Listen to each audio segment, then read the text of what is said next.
እንኳን በሰላም ወደዚህ ቻናል መጣችሁ። ለቻናሉ አዲስ የሆናችሁ ቻናሉን ሰብስክራይብ አድርጉ፣ ቪዲዮዎችንም ላይክ አድርጉ። ቪዲዮቹም ለሌሎች እንዲደርስ ሼር አድርጉላቸው። ቴንኪው።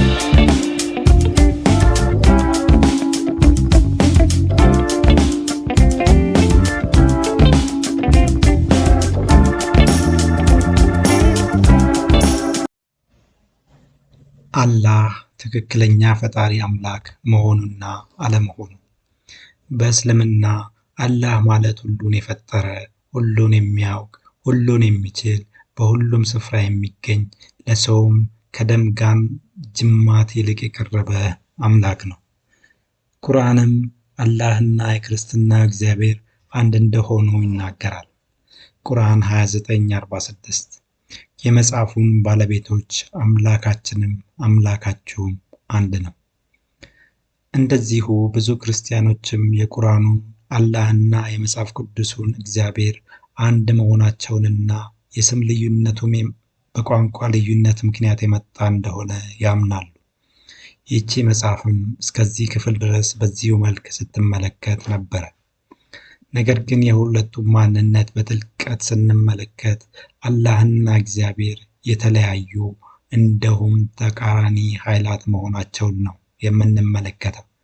ይህንንም እውነታ ከአላህ ባህሪ አላህ ከሰይጣናት ጋር ባለው ትስስር ለመሐመድ ቁርአን ሲገለጡላቸው በነበሩት ጊዜ ስፍራና ሁኔታዎች ውስጥ በምንረዳው እውነታ ከአላህ ቅድመ እስልምና ማንነትና ከካዕባ ታሪክ አንጻር ስንመለከት አላህና እግዚአብሔር ፍጹም ተቃራኒ ኃይላት ሆነው እናገኛቸዋለን። ቀጥለን በዝርዝር እንመለከታለን። ከባህሪ አንጻር ትክክለኛ ፈጣሪ በመልካምነት ጽንፍ ላይ ሲገኝ፣ ሰይጣን ደግሞ በክፋት ጽንፍ ላይ ይገኛል። ሰዎችም በዚህ መካከል ባለው ስፍራ ላይ ተበትነው ይገኛሉ። በዚህ የማንነት ልኬት ላይ የአላህን ማንነት በመመልከት አላህ የሚመደበው ወደ እግዚአብሔር ነው ወይስ ወደ ሰይጣን የሚለውን ብንመለከት፣ አንደኛ አሳሳችነት። ሰይጣን አሳሳች ነው። ይህንንም ባህሪው በቁርአን በብዙ ቦታዎች ላይ ተመልክቷል። አላህም እንደ ሰይጣን አሳሳች መሆኑን እዚያው ቁርአን ላይ ተመልክቷል። ቁርአን 4:88 አላህ ያጠመመውን ሰው ልታቀኑ ታስባላችሁን? አላህም ያሳሳተውን ሰው ለእርሱ መንገድ ፈጽሞ አታገኝለትም። በዚህም ሰይጣንም አላህም አሳሳች መሆናቸውን እንመለከታለን። አጥማሚነት ሁለተኛ። አጥማሚነት የሰይጣን ባህሪ ነው። ቁርአን 15:39 ላይ ኢብሊስም አለ ሁሉንም አጠማቸዋለሁ። አላህም እንደ ሰይጣን አጥማሚ መሆኑን ቁርአኑ ላይ ተመልክቷል። ቁርአን 11:34 ለእናንተ ለምክራችሁ ብሻ አላህ ሊያጠማችሁ ሽቶ እንደሆነ ምክሬ አይጠቅማችሁም። ቁርአን 4:88 አላህ ያጠመመውን ሰው ልታቀኑ ታስባላችሁን? አላህም ያሳሳተውን ሰው ለእርሱ መንገድ ፈጽሞ አታገኝለትም። ቁርአን 35:8 አላህ የሚሻውን ሰው ያጠማል። በዚህም ሰይጣንም አላህም አጥማሚ መሆናቸውን እንመለከታለን። አርካሽነት ሶስተኛ። ሰይጣን እርኩስ በመሆኑ የሰውን ልጅ ያረክሳል። አላህም እንደ ሰይጣን በሰው ልጆች ላይ እርኩሰትን እንደሚያደርግ ቁርአኑ ላይ ተነግሯል። ቁርአን 10:100 ለማንኛውም ነፍስ በአላህ ፈቃድ ቢሆን እንጂ ልታመን ችሎታ የላትም። አላህ ለከፊሎቹ እምነትን ይሻል፣ በእነዚያም በማያውቁት ላይ ርኩሰትን ያደርጋል። በዚህም ሰይጣንም አላህም በሰው ልጆች ላይ ርኩሰትን የሚያደርጉ አካላት እንደሆኑ እንመለከታለን። አራተኛ አታላይነት። አታላይነት የሰይጣን ባህሪ ነው። አላህም እንደ ሰይጣን አታላይ መሆኑ ቁርአኑ ላይ ተመልክቷል። ቁርአን 4:142 መናፍቃን አላህን ያታልላሉ፣ እርሱ መታለያቸው ነው። በዚህም ሰይጣንም አላህም አታላይ መሆናቸውን እንመለከታለን። አምስተኛ ፈታኝ። ሰይጣን በሰው ልጆች ላይ ፈተና ወይንም ችግር እንደሚያመጣ የታወቀ ነው። አላህም እንደ ሰይጣን ፈታኝ መሆኑን ቁርአኑ ላይ ተመልክቷል። ቁርአን 21:35 ለመፈተንም በክፉም በበጎም እንሞክራችኋለን። ቁርአን 2:155 ከፍርሃትና ከረሃብም በጥቂት ነገር ከገንዘቦችና ከነፍሶችም ከፍራፍሬዎችም በመቀነስ በእርግጥ እንሞክራችኋለን። ቁርአን 18:7 እኛ ልንፈትናቸው ይላል። በዚህም ሰይጣንም አላህም ፈታኝ መሆናቸውን እንመለከታለን። ስድስተኛ ከማስተዋል የሚያዘነጋ ሰይጣን ልቦናን ያዘነጋል። ቁርአን 18:63 ማስታወሱን ሰይጣን እንጂ አላስረሳኝም ይላል። አላህም እንደ ሰይጣን ከማስተዋል የሚያዘናጋ መሆኑ ደግሞ ቁርአኑ ላይ ተመልክቷል። ቁርአን 18:28 ልቡን እኛን ከማስተዋል ያዘነጋነውን ይላል። ቁርአን 17:46 ቁርአንን እንዳያውቁ በልቦቻቸው ላይ ሽፋንን በጆሮአቸው ውስጥ ድንቁርናን አደረግን። በዚህም ሰይጣንም አላህም አዘናጊ መሆናቸውን እንመለከታለን።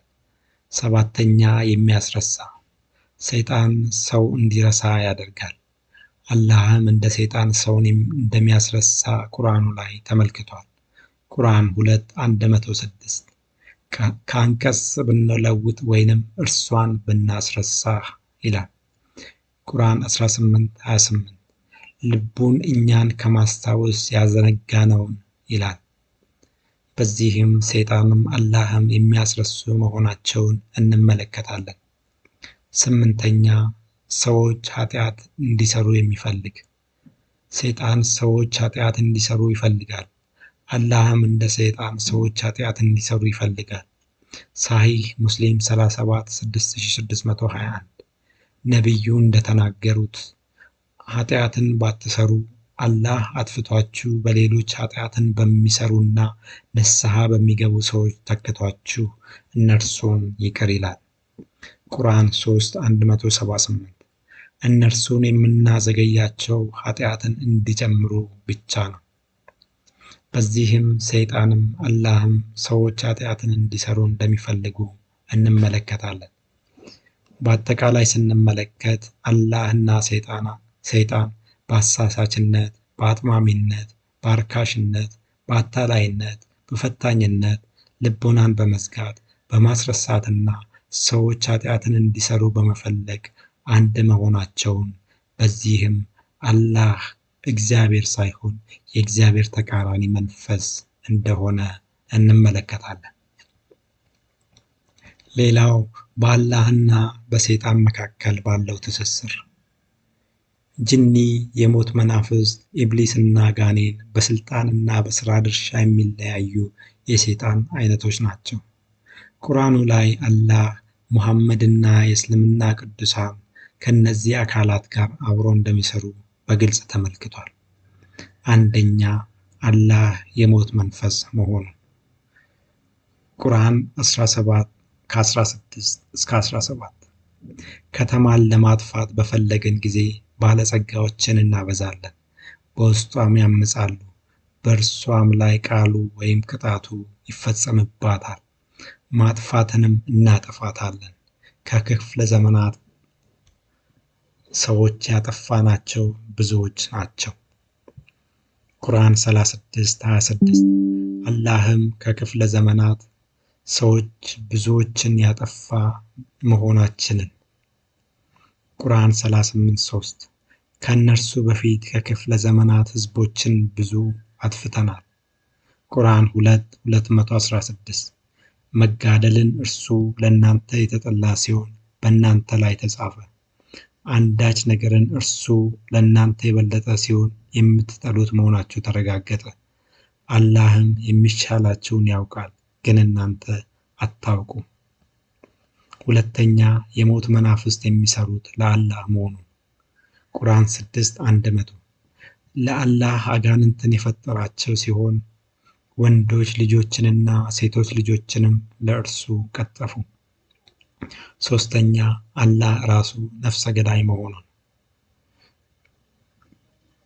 ከላይ እንደተመለከተው አላህ ሰዎች በጂሃድ እንዲጋደሉ ያዛል። ከማዘዝም አልፎ ደግሞ በዚህ መጋደል ውስጥ ስለሚገደሉት ሰዎች ኃላፊነቱን አላህ ራሱ እንደሚወስድ ይናገራል። ቁርአን 8:17 አልገደልካቸውም፣ ግን አላህ ገደላቸው። ጭብጥ አፈር በወረወርክ ጊዜ አንተ አልወረወርክም፣ ግን አላህ ወረወረ፣ ወደ ዓይኖቻቸውም አደረሰው። በዚህም አላህ ነፍሰ ገዳይ መንፈስ መሆኑን እንመለከታለን። አራተኛ ሰይጣናት የአላህ መልእክተኞች መሆናቸውን ቁርአን 17:63-64 አላህም ሰይጣንን አለው፣ ከነሱ የቻልከውን ሰው በድምፅህ አታልል፣ በእነሱም ላይ በፈረሰኞች በእግረኞችህም በልጆቻቸውም ተጋራቸው፣ ተስፋ ቃልም ግባላቸው። ቁርአን 19:83 እኛ ሰይጣናትን በካህዲዎች ላይ በመጥፎ ሥራ ማወራባትን ወይንም ለክፉ ማነሳሳትን የሚያወራቡባቸው ሲሆኑ የላክን መሆናችንን አላየህምን? ቁርአን 2:102 ሰይጣናት ሰዎችን ድግምት የሚያስተምሩ ሲሆኑ ካዱ። ያንን በባቢል በሁለቱ መላእክት በሃሩትና በማሩት ላይ የተወረደውን ነገር ያስተምሯቸዋል። እዚህ ጋር ቁርአኑ ሰይጣናትም ሆኑ መላእክት ስራቸው አንድ እንደሆኑ ቢናገርም የፈጣሪ መላእክት ግን ድግምትን የማያስተምሩ በመሆናቸው መላእክት ተብለው የቀረቡት ሰይጣናት መሆናቸውን መላእክትነታቸውም ለአላህ መሆኑን እንመለከታለን። አምስተኛ እባብ ጅኒ መሆኑን፣ ጅኒዎች ደግሞ ሙስሊሞች መሆናቸውንና ሙስሊሞችም ጅኒዎችን የሚጎዳ ስራ እንዲያቆሙ መታዘዙ። አልአደብ አልሙፍራድ በሚባለው ሐዲስ 446 ላይ ቤታቸውን ስታድሱ ለቤት ውስጥ እባቦች ወይም የጅን መልክ ናቸውና ጥንቃቄ አድርጉላቸው፣ ከነሱ ውስጥ ሙስሊም የሆኑትን በግልጽ አታውቁም። ሳሂህ ሙስሊም 56:5548 ወይንም ሳሂህ ቡኻሪ 4:54-530 ላይ ነብዩ የቤት ውስጥ እባቦች እንዳይገደሉ አዘዋል። ሳሂህ ሙስሊም 56:5557 ወይንም አቡ ዳውድ 5257 ላይ አልጋው ስር የሚንቀሳቀስ ነገር ሰማሁ፣ እባብ ነበረ፣ ዘልዬ ተነሳሁ። አቡ ሰይድም ምን ሆንክ አለኝ። እባብ አልኩት። እና ምን ልታደርግ ነው አለኝ። ግደለው አልኩት።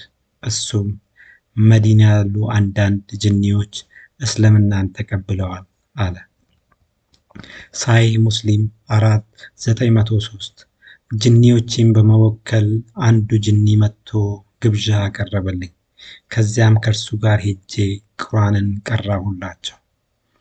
ቁርአን 72:1-2 እነሆ ከጅኒ የሆኑ ጭፍሮች ቁርአንን አዳመጡ፣ እኛ አስደናቂ ወደ ቀጥታ መንገድ የሚመራን ቁርአንን ሰማን፣ በእርሱም አመንን አሉ።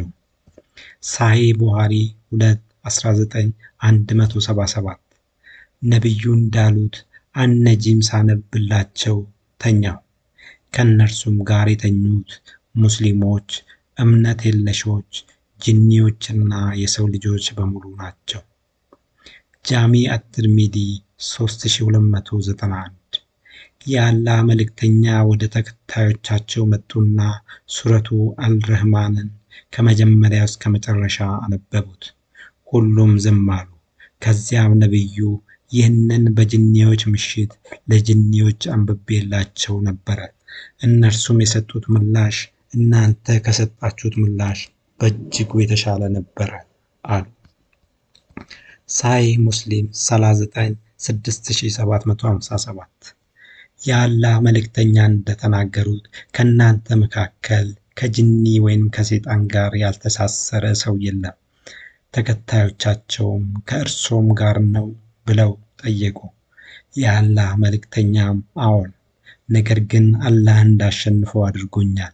ስለዚህ እኔ ከሱ እጅ ድኛለሁ እና እኔን አያዘኝም። ለመልካም ካልሆነ በቀር። ሚሽካት 67 ነቢዩ እንደተናገሩት ከሁላችንም ጋር አጋንንት አለ አሉ። አንዱ ተከታያቸውም በእርሶም ላይ ብሎ ጠየቀ። ነቢዩም አዎን፣ ነገር ግን አላህ እንዳሸንፈው ረድቶኛል፣ በጎ ነገር ብቻ ነው የሚመክረኝ አሉ። ሳሂህ ቡኻሪ 660 475 የአላህ ነቢይ በመታመማቸው ምክንያት ለ2 እና 3 ቀናት የሌሊት ጾም ጸሎት ማድረስ አልቻሉም። የአቡ ለሃብ ሚስትም ሙሐመድ ሰይጣን ትቶሃል፣ በእነዚህ 2 እና 3 ቀናት ውስጥ አንተ ጋር አልተመለከትኩትም አለችው። በዚህ ጊዜም ነቢዩ እኔ ቃል የምቀበለው ከሰይጣን አይደለም ከማለት ይልቅ ሰይጣኑ አልተወኝም አልረሳኝም አይነት ቃል አወረዱ። ይህም ቁርአን 93 ከ1 እስከ 3 ላይ ተዘግቧል። ቁርአን 93 ከ1 እስከ 3 በረፋዱ እምላለሁ፣ በሌሊት ጸጥ ባለ ጊዜ ጌታ አላሰናብትህም አልጠላህምም በማለት። ቁርአን 72 19 እነሆም የአላህ ባሪያ ሙሐመድ አላህን የሚጠራ ሆኖ በተነሳ ጊዜ ጋኔኖች በእርሱ ላይ ድርብርቦች ሊሆኑ ቀረቡ። ጃሚ አትርሚዲ 18 የአላህ መልእክተኛ እንደተናገሩት በኩበትም ሆነ በአጥንት እስቲንጃ አታድርጉ፣ ይህም ቂጣችሁን አትጥረጉበት፣ የወንድሞቻችሁ የጅኒዎች ምግብ ነውና። አቡ ዳውድ 39 የጅን ባለስልጣናት ወይንም ወኪሎች ወደ ነቢዩ ሙሐመድ መጡና እንዲህ አሉ፣ ሙሐመድ ሆይ ተከታዮች በአጥንት በኩበት ወይንም በከሰል እንዳያጸዱ ልትከለክላቸው ይገባል። እነዚህ አላህ የወሰነልን ነገሮች ናቸው። የአላህ መልእክተኛም እንዲህ እንዳይደረግ ተከታዮቻቸውን ከለከሉ። ሳሂህ ሙስሊም 24 5190 የአላህ መልእክተኛ እንደተናገሩት አንድ አልጋ ለአባወራ፣ አንድ አልጋ ለሚስት፣ 3ኛ ለእንግዳ፣ 4ኛ ለሰይጣን ሊኖራችሁ ይገባል።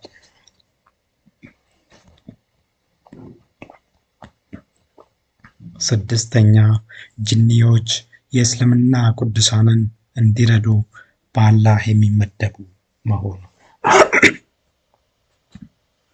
ቁርአን 34 12 ለሱሌይማንም ከጋኔኖች በጌታ ፍቃድ የሚሰሩትን አደረግንለት ይላል። ቁርአን 21 82 ከሰይጣናትም ለእርሱ ለሱሌይማን ሉልን ለማውጣት የሚጠልሙንና ከዚያም ሌላ ያለን ሥራ የሚሰሩትን ገራንለት፣ ለእሱም ተጠባባቂዎች ነበርን ይላል። ቁርአን 27 ከ15 እስከ 17 ለዳውድና ለሱሌይማን እውቀትን በእርግጥ ሰጠናቸው። ሱሌይማንም ሰራዊቶቹ ከጋኔን ከሰውም ከበራሪ የሆኑትም ተሰበሰቡ፣ እነሱም ይከመከማሉ። እዚህ ጋር የእስልምና ቅዱሳን የተባለበት ምክንያት ምንም እንኳን ሱሌይማን የመጽሐፍ ቅዱስ ሰለሞን እንደሆነ ዳዊት ደግሞ ዳዊት እንደሆነ ቢነገርም መጽሐፍ ቅዱሱ ላይ ሰለሞንና ዳዊት ከጋኔኖችና ከሰይጣናት ጋር አብረው መስራታቸውን የሚናገር ቃል ስለሌለ በዚህ ስፍራ እነዚህን ቅዱሳን የእስልምና ቅዱሳን በሚል ተገልጸዋል። እነዚህን ከላይ የቀረቡትን ማስረጃዎች በአንድ ላይ ስንመለከት ጅኒ፣ ጋኔን፣ አጋንንት፣ የሞት መንፈስ፣ ሰይጣንና አላህ ለጋራ ዓላማ አብሮ የሚሰሩ የአንድ ወገን መንፈሳዊ ኃይሎች እንደሆኑ እንመለከታለን። ሌላው ለመሐመድ ቁርአን ሲገለጡላቸው በነበሩ መንገዶች፣ ጊዜና ስፍራዎች ውስጥ የተመለከተው እውነታ። ጊዜ፣ ስፍራና ሁኔታ የአንድን ነገር ማንነት ለማጥናትና ለማወቅ የሚረዱ ዋነኛ መስፈርቶች ናቸው። በዚህም ክፍል አላህ ሲገለጥበት የነበረበትን ጊዜ፣ ስፍራና ሁኔታ በመመልከት የአላህን ማንነት እንመለከታለን። አንደኛ ጊዜ ቁርአን የወረደበትን ጊዜ ስንመለከት ቁርአን ምዕራፍ 97 ቁጥር 1 ላይ እኛ ቁርአኑን በመወሰኛይቱ ሌሊት አወረድነው፣ መወሰኛይቱ ሌሊት ምን እንደሆነች ምን አሳወቀህ? መወሰኛይቱ ሌሊት ከሺህ ወር በላጭ ናት። እርሷ ውስጥ መላእክትና መንፈሱ በጌታቸው ፍቃድ በነገሩ ሁሉ ይወርዳሉ። እርሷ እስከ ጎህ መውጣት ድረስ ሰላም ብቻ ናት። እዚህ ጋር ሌሊት የሚለው ቃል የተተረጎመው በቀጥተኛ ትርጉም ሳይሆን በመንፈሳዊ ትርጉሙ ነው። ምክንያቱም ቁርአኑ የወረደው በአንድ ሌሊት ሳይሆን በረጅም የጊዜ ሂደት በ23 ዓመታት ውስጥ ስለሆነ፣ በመንፈሳዊ አተረጓጎምም ሌሊት እና ቀን የተለያየ ትርጉም አላቸው። በቀን የሚሰራው ማንንም የማይፈራው ኦሪጂናሉ አምላክ ሲሆን፣ በሌሊት የሚሰራው ደግሞ ተደብቆ የሚሰራው አስመሳዩ አምላክ ነው። ቁርአኑ የወረደው በመንፈሳዊ ሌሊት መሆኑ ቁርአኑ የወረደው ከዋናው አምላክ ሳይሆን በድብቅ ከሚሰራው መንፈሳዊ ኃይል መሆኑን ያሳያል።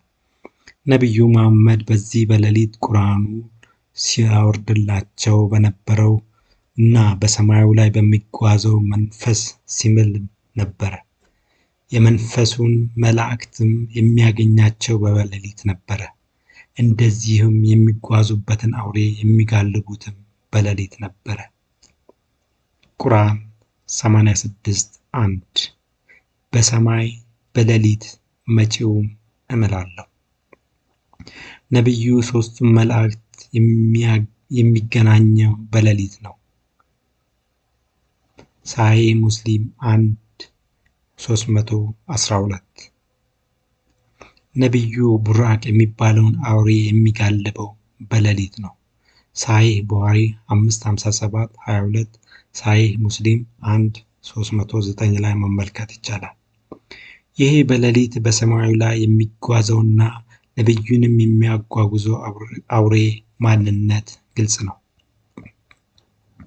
ሁለተኛ ስፍራ ፈጣሪ ለሙሴ ተውራትን ኦሪትን የሰጠው በተራራ ላይ ነበር። ሙሐመድ ቁርአንን የተቀበለው ሂራ በሚባል ዋሻ ውስጥ ነው። እነዚህ ሁለቱ ተቃራኒ ቦታዎች የመንፈስ ተቃርኖን ያሳያሉ። አላህ የት እንደሚኖር ለማወቅ እስቲ እነዚህ ሁለቱን ጥቅሶች እንመልከት። ሳሂህ ቡኻሪ 454-421 ፀሐይ ስትጠልቅ የአላህ ዙፋን ስር ገብታ እስክትተኛ ትሄዳለች። ቁርአን 18:85-93 ወደ ፀሐይ መግቢያም በደረሰ ጊዜ ጥቁር ጭቃ ባላት ምንጭ ውስጥ ስትጠልቅ አገኛት። እነዚህን ሁለቱን ቃላት በአንድ ላይ ስንመለከት አላህ የሚኖረው መንፈሳዊ ስሙ የጥቁር ጭቃ ምንጭ በተባለው ስፍራ ነው። ሐዲሳቱ ደግሞ የሰይጣንና የአላህ ዙፋን ተመሳሳይ አድርገው ነው የዘገቡት።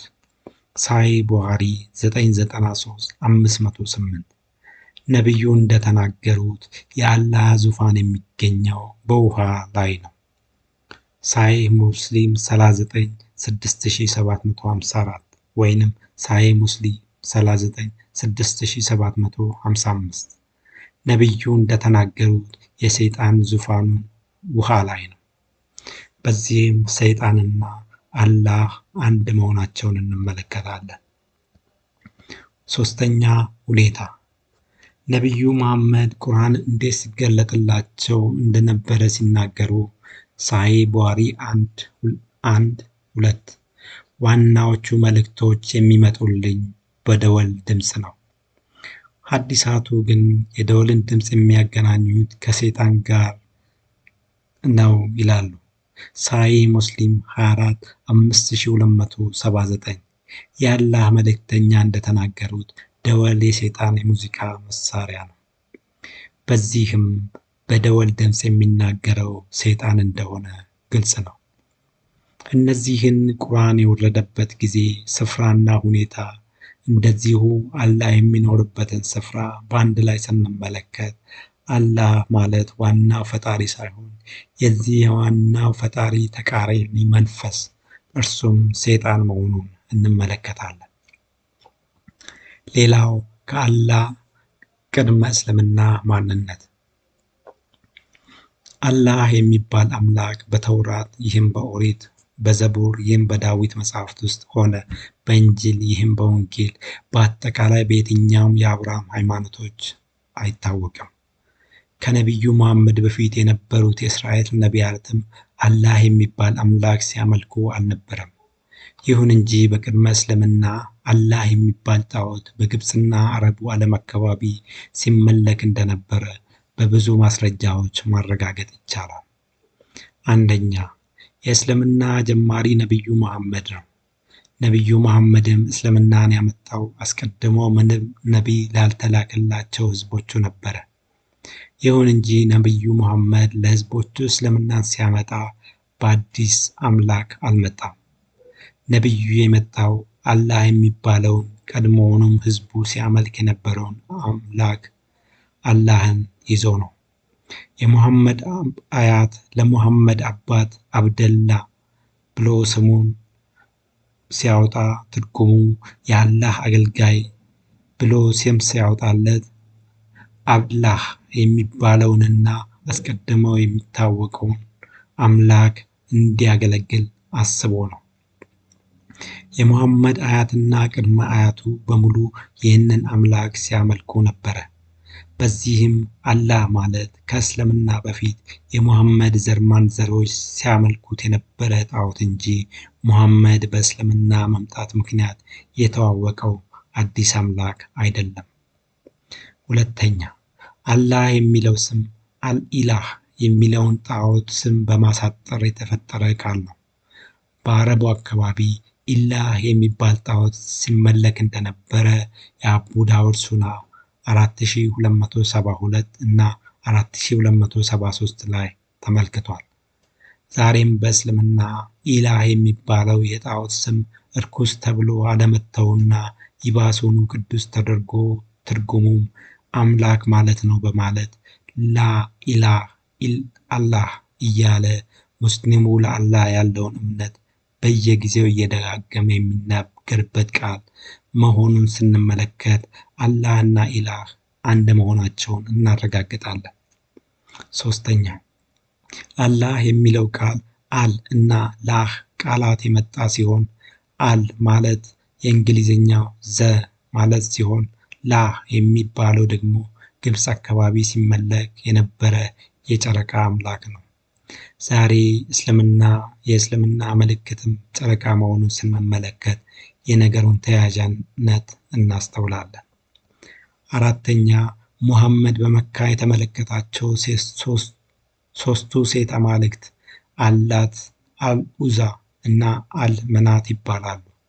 በአረብኛ የጾታ አጠራር አልላት ወይንም አላት የእንስት መጠሪያ ሲሆን የዚህ ቃል ተባዕት መጠሪያው አላህ ነው። በቅድመ እስልምና አለት ወይንም አላት በአረቡ አካባቢ የምትመለክ ሴት አምላክ ስትሆን አላህ ደግሞ ዋና ወንድ አምላክ ነበረ። በዚህም አላህ ማለት ኢላህ ሲባል የነበረው አረብ አካባቢ ሲመለክ የነበረ ወንድ ጣዖትና የጨረቃ አምላክ መሆኑን እንመለከታለን። ብዙ የእስልምና መጻሕፍትን ያጠኑ ክርስቲያኖች የአላህ ፈጣሪ መሐመድ ነው ቢሉም ከላይ እንደተመለከትነው አላህ ነባር ጣዖት እንጂ እንደ ቁርአኑ የሙሐመድ ልቦለድ አይደለም። ሙሐመድ የሰራው የፈጠራ ድርሰት ይህንን አላህ በአብርሃም ሃይማኖቶች መስመር ውስጥ ለማስገባት ያደረገው ሙከራ ነው። ሌላው ከካዕባ ግንባታና አምልኮ ታሪክ እንደ እስልምና ካዕባ የመጀመሪያው መስጊድ ነው። ያሰራውም አብርሃም ወይንም ኢብራሂም እንደሆነ ይነገራል። እውነታውን ስንመለከት ግን የካዕባ ታሪክ ከአብርሃም ጋር የሚገናኝ ታሪክ አይደለም። ይህም አንደኛ፣ መስጂድ ማለት የአብርሃም ሃይማኖቶች የአምልኮ ስፍራ ሳይሆን የጣዖት አምላኪዎች የአምልኮ ስፍራ መሆኑን ሳሂህ ቡኻሪ 333 248 ከእስልምና መምጣት በፊት በድንቁርናው ጊዜ በአል-ሐረም መስጂድ አላህን በማውሳት ኢዕቲካፍ አንድ ምሽት ለመቆየት ተስዬ ነበረ ሲል ዑመር ነቢዩን ጠየቀ። ነቢዩም የገባኸውን ስዕለት ፈጽም አሉት። ሁለተኛ ሙሐመድ የሙስሊሞች መጀመሪያ መሆኑን በዚህም ከሙሐመድ ከብዙ ዘመናት በፊት ይኖር የነበረው ኢብራሂም ከእስልምና መስጊድ ጋር የሚገናኝበት መንገድ የሌለ መሆኑን። ሶስተኛ ሙሐመድ የተላከው ፈጽሞ ነቢይ ላልተላከለት ቦታ እንጂ እንደ ኢብራሂም ያሉ ነቢያት አስቀድመው ለተላኩለት ቦታ አለመሆኑን። አራተኛ ሙሐመድ የተላከው ፈጽመውኑ መልእክተኛ ላልተላከላቸው ህዝቦች እንጂ እንደ ኢብራሂም ያሉ ነቢያት ለተላኩለት ህዝብ አለመሆኑን። አምስተኛ ነቢዩ ወደ ካዕባ ዞሮ መስገድ ከመጀመሩ በፊት ሲሰግድ የነበረው ወደ ኢየሩሳሌም ዞሮ የነበረ መሆኑንና ከዚያም ይህንን የስግደት አቅጣጫ ወደ መካ ካዕባ መቀየሩን። በዚህም አብርሃም ለስግደት አቅጣጫነት ያስገነባው ግንባታ እንኳን ቢኖር ኖሮ ሊገኝ የሚችለው ነቢዩ መሐመድ አስቀድሞ ሲሰግድበት ወደ ነበረበት እና የእስራኤል ነቢያትም ዞሮ ሲሰግዱበት ወደ ነበረበት ወደ ኢየሩሳሌም እንጂ ወደ መካ ሊሆን የማይችል መሆኑን እንመለከታለን። እነዚህን እውነታዎች በአንድ ላይ ስንመለከት ኢብራሂም ከመስጂድ፣ ከእስልምና ሃይማኖት፣ ከሳዑዲ ሀገር፣ ከአረብ ህዝቦችና ከካዕባ ታሪክ ጋር የማይገናኝ መሆኑን እና ካዕባንም እንዳላስገነባው እንገነዘባለን። ካዕባ የሚገኘው ከኢብራሂምና ከኢስማኤል ጋር ሳይሆን ከቁረይሽ እና የመኒዎች ጋር መሆኑን ቁርአኑ ሐዲሳቱም ላይ መመልከት ይቻላል። ቁርአን 106 ከ1-4 ቁረይሽን ለማለመድ የብርድና የበጋ ወራትን ጉዞ ሊያላምዳቸው ይህንን ሰራ። ስለዚህ የዚህን ቤት የካዕባን ጌታ ይገዙ፣ ያንን ከረሃብ ያበላቸውን ከፍርሃትም ያረካቸውን ጌታ ያምልኩ። ሳሂህ ቡኻሪ 558 160 በቅድመ እስልምና ዘመን ዙል ሐለሳ የተባለ ቤት ነበረ። አል-ካዕባ አል-የመንያ ወይንም ካዕባ አሻሚያ ተብሎ ይጠራ ነበረ። በዚህም ካዕባ የተሰራው በኢብራሂም ወይም በቀደምት የኢብራሂም ሃይማኖቶች በአይሁድና ክርስትና ሳይሆን በጣዖት አምላኪ ቁረይሽ ህዝቦች መሆኑን እንመለከታለን። እስልምና የተጀመረው በነቢዩ መሐመድ ነው። ስለ ካዕባ ሐዲሳቱን ስናጠና ደግሞ ካዕባ በቅድመ እስልምና ይህም ስግደት ወደ ባይት አልመቅዲ ወይም ኢየሩሳሌም በነበረበት ወቅት ለጣዖት አምልኮ ሲያገለግል የነበረ ቦታ መሆኑን፣ ነቢዩም ወደ መካ ሲመጡ ይህንን የጣዖት አምልኮ ስርዓት ያሰለሙት መሆኑን፣ በሌሎች የአብርሃም ሃይማኖቶች የማይታወቁትና ዛሬ የእስልምና እሴቶች የተደረጉት እንደ የጥቁር ድንጋይ፣ ሐጅ፣ ዑምራህ፣ የአሹራ ጾም፣ ጧፍ፣ ሳኢ፣ ኢህራም፣ ሐልቅ ወይንም ታቃሲር፣ ሃዲ፣ ራማል በሙሉ ከእስልምና መምጣት በፊት የነበሩ ነባር የካዕባ የጣዖት አምልኮ እሴቶች የነበሩ መሆኑን የሚያሳዩ ብዙ ማስረጃዎችን መመልከት ይቻላል። ቀጥሎ ቀርቧል። ጧፍ የሚባለው ካዕባን የመዞር ስነስርዓት ከእስልምና በፊት የነበረ የጣዖት አምላኪዎች የአምልኮ ስነስርዓት የነበረ መሆኑን ሳሂህ ቡኻሪ 559 661 ላይ አቡራጃ እንደተናገሩት ድንጋይን እናመልክ ነበረ፣ በዙሪያውም ጧፍ እናደርጋለን። ነቢዩ ወደኛ ሀገር ሲመጡ እኔ እረኛ ነበርኩኝ። ሳሂህ ሙስሊም 43 7179 በቅድመ እስልምና ሴቶች ካዕባን የሚዞሩት ራቁታቸውን ነበረ።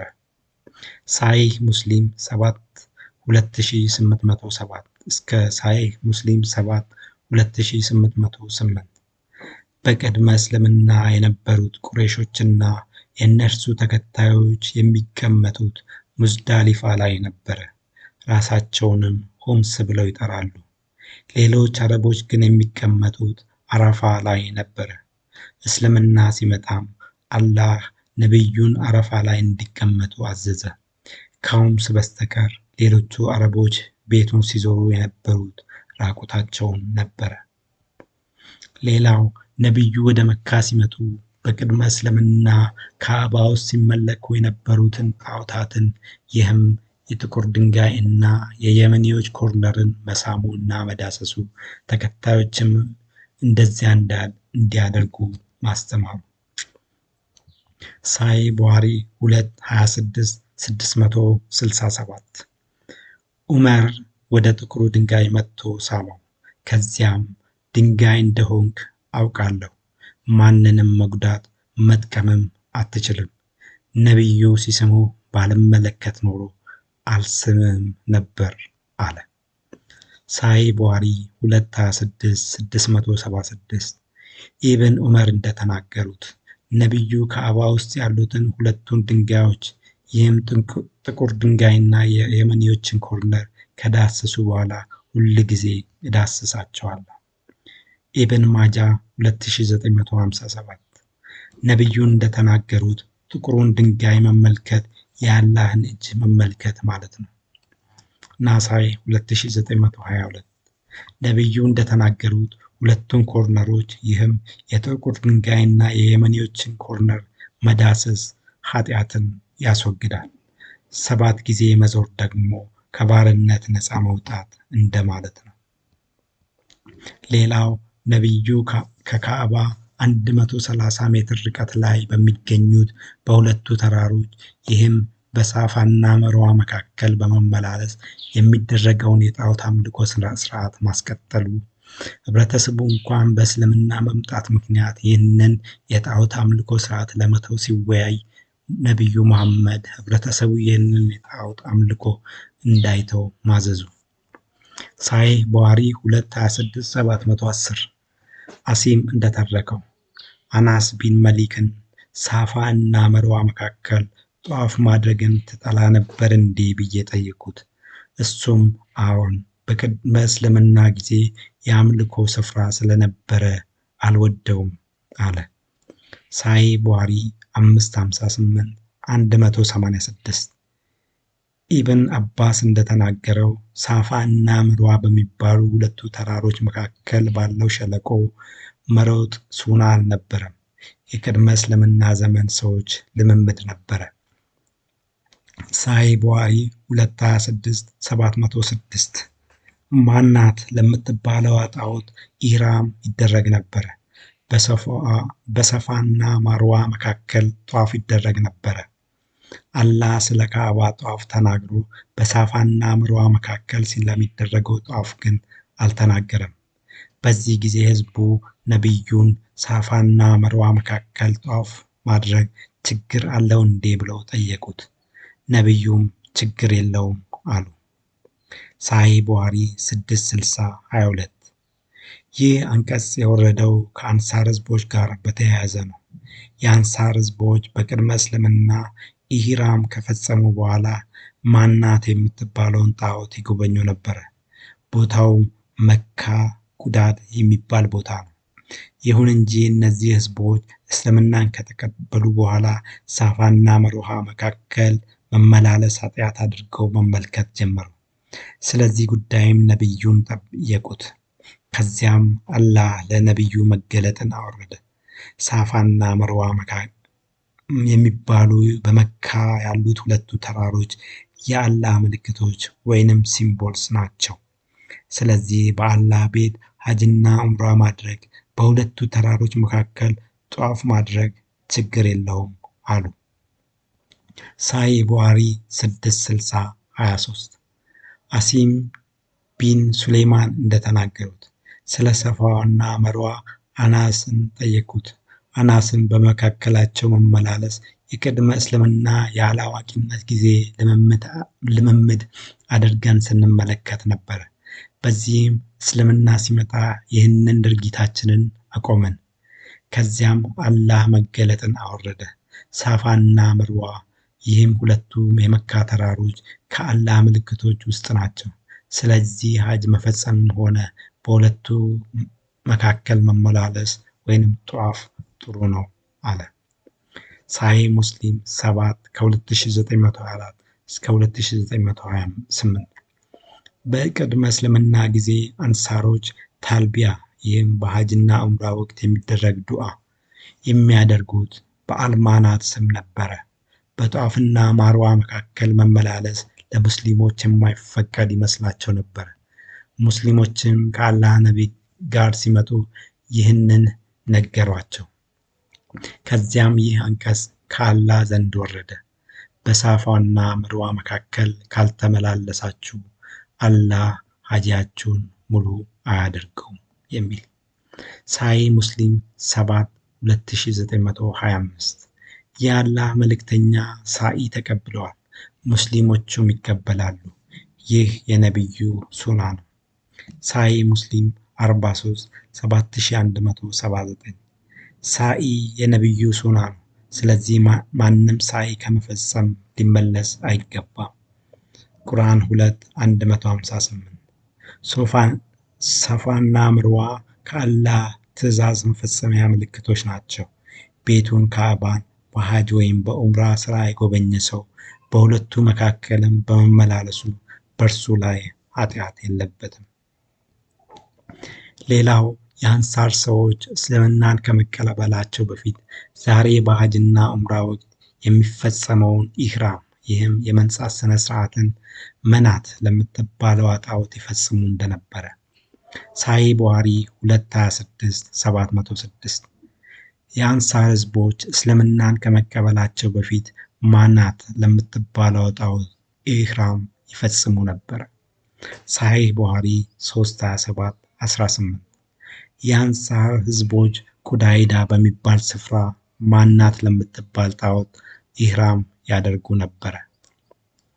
ሌላው ነቢዩ በቅድመ እስልምና ዘመን የነበረውን የቁረይሾች የአሹራ ጾም ተቀብለዋል። ሳሂህ ቡኻሪ 336 117። በቅድመ እስልምና ዘመን ቁረይሾች የአሹራ ቀንን ይጾሙ ነበር። የአላህ ነቢይም የረመዳን ጾም እስከታዘዘበት ቀን ድረስ ሙስሊሞች ይህንን ቀን እንዲጾሙ አዘዙ። ከዚያ በኋላ ነቢዩ የፈለገው ሰው አሹራን መጾም እንደሚችል፣ የማይፈልግም አለመጾም እንደሚችል አዘዙ። ሌላው ሳሂህ ቡኻሪ 226 788 ላይ ነቢዩ ወደ መካ ሲመጡ ተከታዮቻቸው በካዕባ እንደዚሁ በሰፋና መርዋ መካከል ጧፍ እንደሰሩ፣ ከዚያም ኢህራማቸውን እንደጨረሱ ፀጉራቸውን እንዲላጩ ወይንም አሳጥረው እንዲቆረጡ አዘዙ። ሳሂህ ቡኻሪ 2 26 750። የአላህ ነቢይ ሀጅና ዑምራ ሲፈጽሙ ከዱል ሁላይፋ ሀዲ እየነዱ መጡ። ኢህራም በመፈጸም ጀመሩ። ለተከታዮቻቸውም ሀዲ ያልያዘ ካዕባን ጧፍ፣ ከዚያም በሳፋና መርዋ መካከል ጧፍ ይፈጽም። ከዚያም ፀጉሩን ተላጭቶ ኢህራም ይጨርስ። ነቢዩም በመቀጠል በካዕባ ዙሪያ ጧፍ ሰሩ። የጥቁሩን ድንጋይ ኮርነር ዳሰሱ። ከዚያም ራማል ሰሩ። የካዕባን ጧፍ ከጨረሱ በኋላ 2 ራካት ጸሎት አደረሱ። ከዚያም ሳፋና ማርዋ መካከል ጧፍ አደረጉ። ሁሉንም የሀጅ ስነ ስርዓቶች ከፈጸሙ በኋላ የያዙትን ሀዲ መስዋዕት አቀረቡ። እነዚህ የእስልምና የአምልኮ ስነ ስርዓቶች የሚያያዙት ከአረቦች የጣዖት አምልኮ ስነ ስርዓት ጋር እንጂ ከነባሩ የአብርሃም ሃይማኖት ወይም ሰማይና ምድርን ከሰራው አምላክ ጋር አይደለም። ሙሐመድ የካዕባን ታሪክ ከአብርሃም ታሪክ ጋር ከሽኖ ያቀረበውም ሰዎች በእግዚአብሔር ስም ካዕባ ውስጥ የሚገኘውን ጥቁሩን ድንጋይ የሚባለውን የቁረይሽ ጣዖት ለማስመለክ ነው። በዚህ ምክንያትም ነው መሐመድ በመጀመሪያ ለማስመሰል የእግዚአብሔር ቤት ተብሎ ወደሚጠራው ኢየሩሳሌም ሲሰግድ ቆይቶ ከዚያም አቅጣጫውን ወደ ካዕባ በመቀየር ከዚያም ካዕባን የአላህ ቤት ብሎ የሰየመው። እነዚህን እውነታዎች ስንመለከት ነቢዩ መሐመድ በአብርሃም ስም በበግ ለምድ ትልቅ ሽወዳ መስራቱን እንመለከታለን።